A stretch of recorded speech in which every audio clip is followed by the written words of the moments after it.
Wesh les gars, c'est Juan, on se retrouve pour une nouvelle vidéo. On est dans la merde les frères, on est dans la merde. Voilà, je le dis, ça sert à rien de commencer à prendre des pincettes, à dire oui, peut-être que non, non. Shakhtar, Barça, on a vu un Barça catastrophique, comme on l'a vu contre la Real Sociedad. J'ai pas fait de vidéo parce que j'étais un peu occupé, donc j'ai pas pu faire la vidéo sur le jour même et je me suis dit que le lendemain ça servait à rien de la sortir. Mais voilà, pour le Shakhtar, ce match de Ligue des Champions est terrifiant. Alors oui, le Barça est pour l'instant premier, mais c'est une honte ce qu'on est en train de voir. C'est une honte ce que Xavi est en train de produire avec son équipe. Parce que, je parle de Xavi parce que j'imagine tout de même que au niveau des qualités que les joueurs ils ont sur le terrain, je pense pas qu'on soit vraiment trop, qu'on soit largement moins bon que le Shakhtar au niveau des qualités des joueurs un par un. Donc j'imagine que le problème c'est tactiquement. Et la tactique, Xavi pardon, se fait bouffer. Pour la preuve en est, c'est qu'une fois qu'il fait rentrer les joueurs Félix, les Lamal, les Baldé, etc., ça va un peu mieux. Quand il n'a pas les joueurs qui vont réussir à créer quelque chose en partant de rien, eh ben, c'est tout de suite plus compliqué. Euh, sur le but, je vois Christensen fautif. Maintenant, sur tout le match, Christensen pardon, fait un très bon match. Donc difficile de lui taper dessus. Voilà, tu fais un bon match, tu fais une erreur, tu te prends, mais normalement, on doit marquer 3-4 buts. Enfin, je sais pas, c'est le Barça en fait. J'ai l'impression qu'en fait, on est en train de pisser sur l'héritage du Barça que ces joueurs, que Xavi même a réussi à faire en fait. Xavi de lui-même, c'est un joueur du Barça qui a fait le grand Barça. Comment lui peut arriver et pisser dessus comme ça? Alors, peut-être que tu n'y arrives pas. Tu n'y arrives pas, c'est pas un souci. Mais barre-toi alors, si tu n'y arrives pas, pars. C'est comme si tu arrives, ton enfant il dit je suis malade, t'essayes de le soigner, t'essayes de le soigner, t'empires la situation, tu le fais souffrir, et tu continues, tu dis attends, non, je vais réussir. Laisse les médecins faire, laisse quelqu'un d'autre faire. Quelqu'un d'autre fera mieux que toi, ne t'inquiète pas. Et pardon si jamais Xavi, au bout de quelques jours, pardon, si Xavi se met à faire du beau jeu, mais j'y crois pas. J'y crois pas. Comment tu peux sortir un match aussi éclaté contre la Real Sociedad et revenir avec les mêmes ambitions, le même style de jeu, la même équipe, rien qui change. Oui, on fait tourner parce que c'est Ligue des Champions, blablabla. Mais pour moi, la Ligue des Champions, c'est ce qu'on doit prendre cette année. C'est ce qu'on devait prendre cette année. Maintenant, j'y crois plus. Bon, on va prendre quand même les points positifs que j'ai vus dans ce match. Gundogan, même quand on souffre, il est là. Alors que pour moi, au début, Gundogan, c'était une mauvaise idée de zinzin et proche du flop. Très proche du flop, mais ça fait je dirais depuis peut-être le match du Real que Gundogan plie ses matchs. Franchement, il fait ses matchs et donc sur ça, c'est tant mieux. Retour de Pedri, Pedri rentre quelques minutes, il arrive, il cook, voilà, il cook, il fait sa cuisine, hop, il envoie des ballons à gauche, à droite, c'est un distributeur, voilà. On a qui d'autre? On a Ter Stegen, encore une fois, parce que les gens lui ont pissé dessus contre le Real Madrid, mais encore une fois, Ter Stegen, s'il n'est pas là, on en prend quelques-uns. La charnière centrale aussi à Araujo Christensen, même si, comme j'ai dit, le but de Christensen, enfin le but sur Christensen, c'est clairement de sa faute. Mais voilà, et je crois qu'à partir de là, c'est tout. Je crois qu'à partir de là, c'est tout. Alors oui, on a Joao Félix qui vient, qui rentre, c'est bien, la malle aussi, etc. Mais en fait, j'arrive même pas à apprécier ces joueurs à cause du terroriste qu'on a sur le banc de touche, à cause du fou qu'on a sur le banc de touche. Désolé des termes. Mais c'est trop terrible. Je sais pas comment on peut arriver face au Shakhtar. Les gars, je suis pas en train de vous parler de même à la limite, ils font ce match-là contre Porto. Bon, je suis très inquiet, mais je me dis c'est Porto contre le Shakhtar.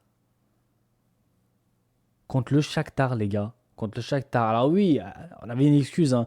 Les blessures, les ci, les ça, ça y est, ça suffit les blessures. Là, tout le monde a joué à son poste.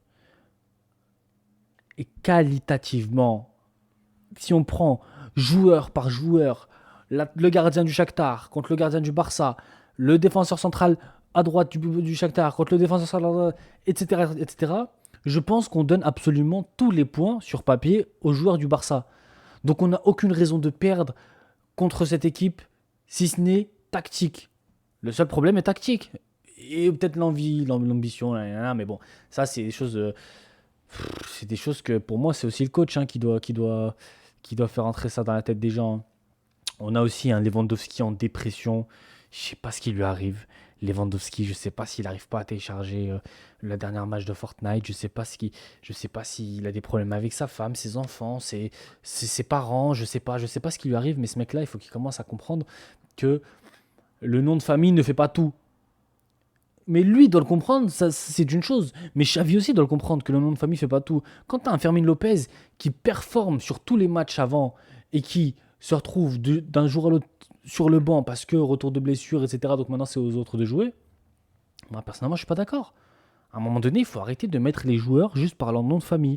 Si Fermin Lopez joue mieux que Maradona, il faut mettre Fermin Lopez, c'est tout. Donc voilà, pour moi c'est un peu ça la honte qu'on nous a créée. Maintenant, j'ai même pas envie de réfléchir sérieusement en fait au problème de toute manière. Xavi, il en a rien à foutre des analyses, il en a rien à foutre de tout ça. Lui, il vient, il prend son salaire. La semaine, je sais pas ce qu'ils font, je sais pas ce qu'ils travaillent eux. Je pense il vient, il leur dit faites un petit taureau là, hop, pendant 1 heure, il met des trucs, il crie des choses au hasard en espérant que ça crée quelque chose. Et à un moment donné, c'est plus possible. C'est plus possible. Moi, je peux plus croire que Xavi va pouvoir sortir quelque chose. En fait, il ne tente rien. Il n'y a pas un fond qui ne fonctionne pas. Il n'y a rien. On dirait qu'il prend les joueurs et regarde c'est qui le plus fort, regarde c'est qui, ok, tac, tac, tac, ok, on les met. On les met et j'espère que Araujo va mettre une tête. J'espère que bref, j'espère que tel ou tel joueur va faire la différence à un moment donné parce que moi je sais pas quoi faire. Donc voilà, franchement, je sais même pas si ça sert à rien d'aller plus loin dans cette vidéo. Je pense je vais dire des- des immenses bêtises sur Xavi, malheureusement. Mais à un moment donné, il me tend le bâton. Il me tend le bâton et j'étais le premier à vouloir que Xavi vienne. L'histoire, elle est belle. Xavi qui revient après être parti en 2015, tac, sur le banc du Barça, lorsque le Barça est au plus mal, il revient et il les redresse. Malheureusement, les histoires, c'est pas tout le temps, on peut pas tout le temps les faire. Les histoires, voilà, on peut pas tout le temps les faire. Des fois, tu fais des histoires, des fois, tu fais pas d'histoire. Des fois, il y a un Guardiola qui vient sur le banc de City, qui n'a rien à voir avec ce club et qui leur fait prendre la Ligue des Champions. Et c'est tout. Et c'est comme ça. C'est comme ça. Et je pense personnellement que si c'était pas Xavi sur le banc du Barça au moment où Guardiola gagne la Ligue des Champions avec City, donc pour cette année, je pense que Guardiola aurait pu revenir. Mais le problème, c'est quoi? C'est que nous, en tant que club, en tant que Barcelonais, on est trop hnin avec Xavi, on est trop gentil. Oh, mais c'est Xavi, on peut pas le virer comme ça. Quand c'est Valverde, on peut le virer. Quand c'est Sétienne, on peut le virer. Quand c'est Koeman, ah vas-y, ça fait 40 ans lui aussi, on peut le virer. Mais Xavi, parti en 2015, qui a laissé la plus belle trace de l'histoire du Barça, on peut pas le virer. Eh ben c'est pas comme ça, malheureusement. Xavi, quand il était joueur, eh ben oui, c'était un monstre en tant qu'entraîneur. Pour l'instant, il n'a rien prouvé. Et s'il prouve rien, si on vire Sétienne, Valverde ou quoi au bout de 2 ans, on doit virer Xavi aussi au bout de 2 ans s'il n'y a rien derrière. C'est tout. C'est tout. Parce qu'on peut me dire, oui, mais il a remporté la Liga l'année dernière. Valverde aussi, il remportait des choses. Et Valverde, il allait plus loin. Alors peut-être qu'il y avait Messi, mais autour, il n'y avait pas grand-chose, contrairement à Xavi. Pour moi celui qui a le plus été dans la merde, c'est Ronald Koeman. Avec Sétienne aussi. Non, Ronald Koeman. Je crois que Koeman, il n'a pas eu Messi. Il n'a pas eu le glitch Messi avec lui. Enfin, peut-être sur la dernière saison. Enfin, bref, peu importe. Mais, quand tu arrives. En fait, tu peux pas comparer Koeman avec Xavi, par exemple. Parce que Koeman, lui, il, il faisait- il devait faire avec des Jutgla, avec des Yashin, je sais pas quoi, des petits joueurs de la Masia au hasard, avec des Luc de Jong, etc. Luc de Jong, par contre, très très fort. Attention, hein, moi, il est Luc de Jong.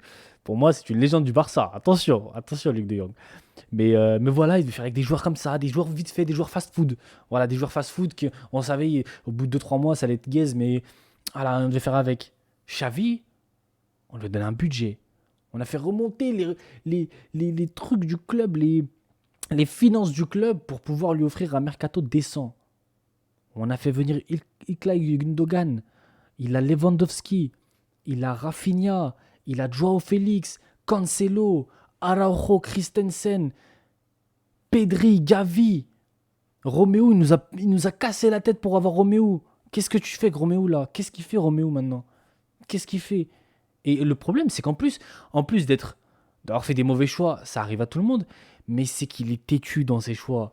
Il est têtu pour lui, Roméo, c'est un classique. Il faut absolument qu'il joue. Pour lui, c'est une dinguerie pour lui. Non, c'est pas une dinguerie, Roméo. Voilà, je te le dis, Xavi, si tu veux.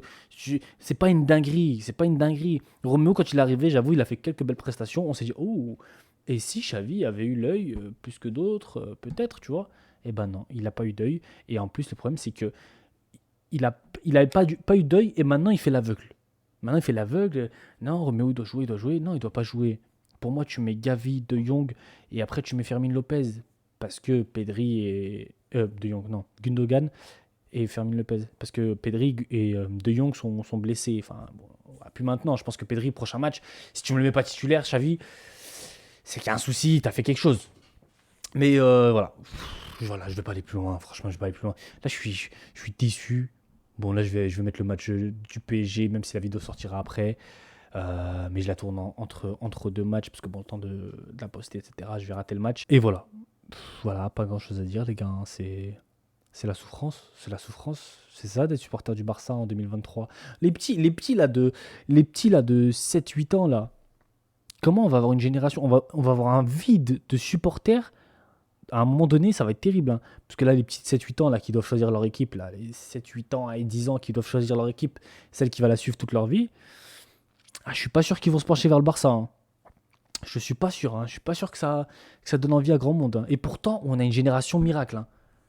Génération miracle, référence à Kuroko no Basket. Je ne parle pas de miracle, bref. Lamine Yamal, Gavi, Pedri, Balde, Araujo. Bon, De Jong est quand même assez un peu plus âgé, je crois qu'il a 25 26 ans.